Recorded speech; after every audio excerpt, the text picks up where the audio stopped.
I'll kick off the prepared speeches this evening by presenting my speech titled, Learning How to Learn.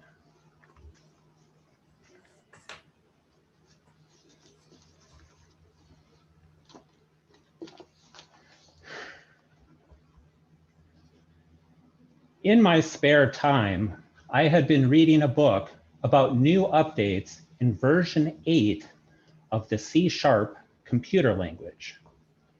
I was only 3/4 of the way through when version 9 came out.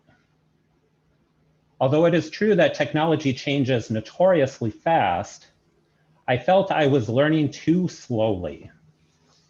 In frustration, I pulled up my browser and typed, "How to learn."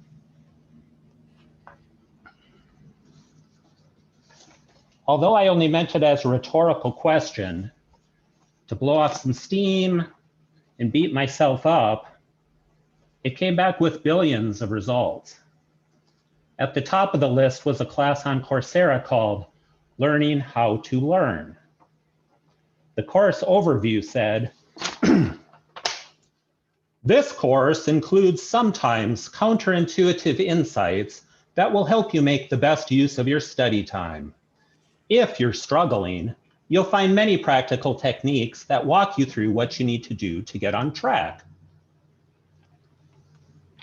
Even though the overview had the material organized into 4 weeks, it said the total time commitment was only 9 hours.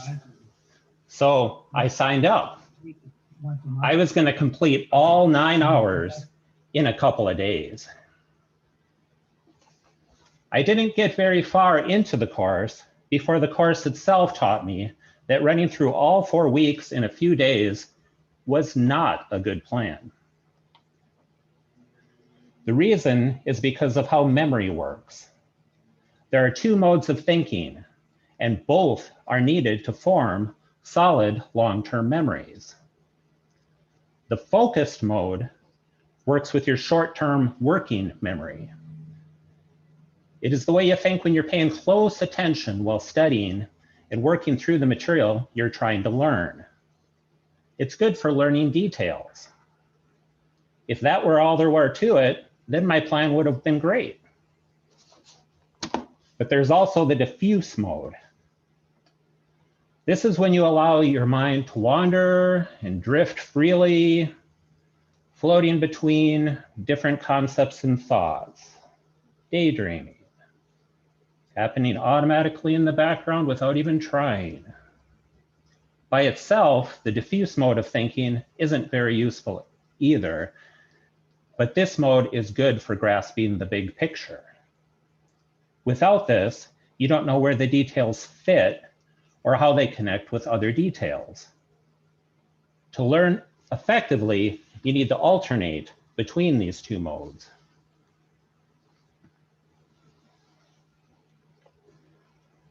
That takes time.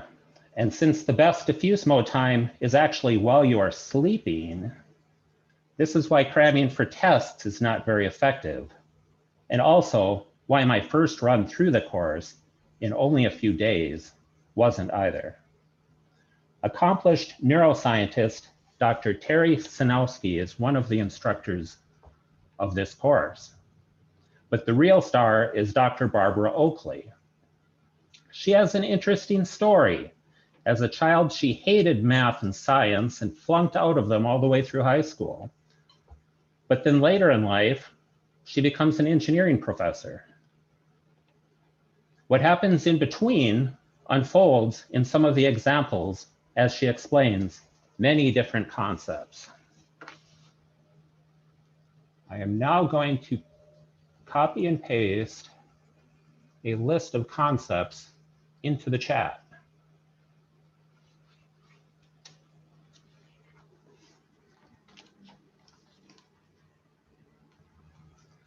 Look over those to see if anything catches your eye. We're going to quiz me at the end to demonstrate some points. But first, I'll go over a few of the key concepts.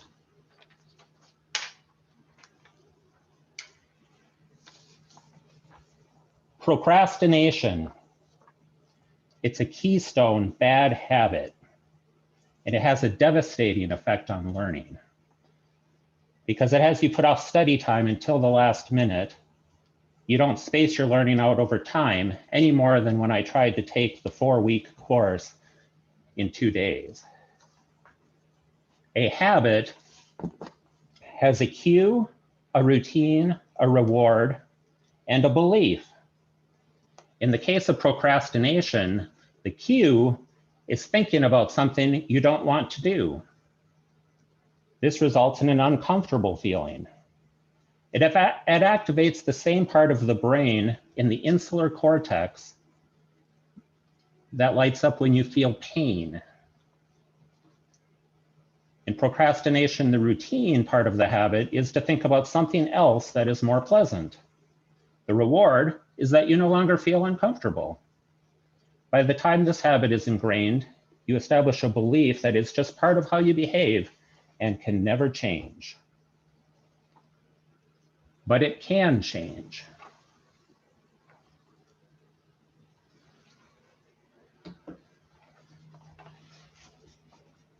One tool described in the Learning How to Learn course is called a Pomodoro. With this technique, you remove all distractions, then you set a timer for 25 minutes. Then you study using the focused mode, taking time to practice recall as you go. When the timer goes off, you reward yourself, taking 5 minutes to do whatever you want. Usually the uncomfortable feeling that triggers procrastination fades away after about 20 minutes of starting whatever it was you were avoiding. So even if the first Pomodoro is a little rough, things get easier once you get started. Did you know that just being awake creates toxins in your brain cells? This is why getting enough quality sleep is one of the most important things you can do to improve your ability to learn. When you sleep, your brain cells shrink, making space in between them. This allows in fluids that wash away the toxins. If those toxins build up, you start to have fuzzy thinking, difficulty concentrating. Sleep is also the time new things you have learned are compacted through your hippocampus into your long-term memory. Going to sleep at the usual time after some study is usually more helpful than staying up late to study the night before a test. Now let's quiz me. This is to demonstrate the concepts recall, choking, illusions of competence, and mistakes are good. I usually have a gimmick in my speeches, and in this one, my gimmick is that I set myself up to fail by making it really hard, just to make a point.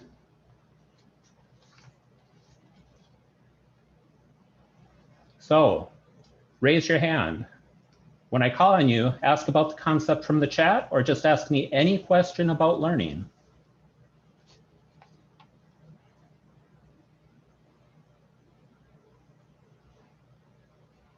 Anyone? Just pick a random thing off the list there. I apparently didn't make a fun activity, but I did make an easy one. Darlene. Yes, writing things down. Writing things down can sometimes be helpful for remembering things, but another use for it is that when most people only have 4 things they can think about simultaneously in their short-term memory. If you start to get overloaded and you've got too much going on, if you write some things down, your brain allows you to let go of it, freeing up space in your working memory, allowing you to think more clearly. Jonathan. Panic. Panic. This is one of the items the course describes on a list of things that often plague people who are having trouble preparing for a test in an academic environment. Panic, what the course describes is some breathing exercises. I won't demonstrate the breathing exercises right now. I'm not panicking quite yet. Jared. I'd like to know what Einstellung is. Einstellung, you picked the only German word on the list. That is a German word that means attitude, but it can also mean mindset. If you study a subject to the point where you become an expert at it, but then you continue to study it and you study it alone without letting your mind wander to anything else, you can kind of get stuck. The solution or the thing that you've learned becomes so powerful in your mind that you start to see it as the solution to any new problem that comes up. It's like, to a hammer, everything looks like a nail. It can be a roadblock that keeps you from learning new things because you keep falling back into that same trench. Lee. All right, reframe. It seems to me sometimes you can discover brand new vistas when you reframe something, but sometimes when you reframe, it can lead you astray. Let's talk about that. Well, in Barbara Oakley's class, reframe is if you're having trouble getting going on something because you've set yourself too large of a goal that it's daunting and difficult to get going, you instead reframe your thinking from product to process. You just think about the first thing you need to do and focus only on that, just to break the problem down into smaller pieces. Brian. Yes, eating frogs. At Bunker Hills, they have lots of frogs. Yes, eating frogs. Barbara Oakley has sometimes some very interesting metaphors and analogies she uses. Eating frogs is, she recommends you plan what you're going to study the night before, and you think of the one thing on your list of what you're going to do the next day that is the most difficult, the one you're least looking forward to. She says, eat your frogs first. Do that the first thing in the morning. It gets it out of the way, helps you avoid procrastination and avoid guilt. And I see the time for my speech is coming to an end here. So, but feel free to try to get me to choke later, or better yet, enroll in Barbara Oakley's Learning How to Learn course yourself. I recommend it for anyone who wants to get better at anything. Thank you for listening.